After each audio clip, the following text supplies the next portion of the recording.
জজ, খাগড়াছড়ি জেলা জজ মাহমুদুল ইসলাম, ডিসি টিউনু, ম্যাজিস্ট্রেট তাদের চাঁদাবাজির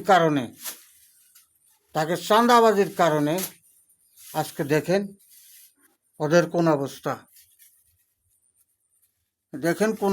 তাদের চাঁদাবাজির কারণে, চাঁদা না দেওয়ার কারণে তারা এখন বাড়ি ঘর জায়গা জমিন অর্থ সম্পদ ফলাইয়া, ঘর দুয়ার ফলাইয়া রাস্তায় ঘুরতে আছে। দেখেন চাঁদা না দেওয়ার কারণে 1 নম্বর চাঁদাবাজ জজ, 1 নম্বর চাঁদাবাজ ডিসি। জজ আর ডিসি হলো 1 নম্বর চাঁদাবাজ। এইখানে প্রমাণ আছে, 100 প্রমাণ আছে, আপনারা একটু দেখুন। এই যে 1 নম্বর চাঁদাবাজ হলো ডিসি। জজ বিভিন্ন কৌশল অবলম্বন করে,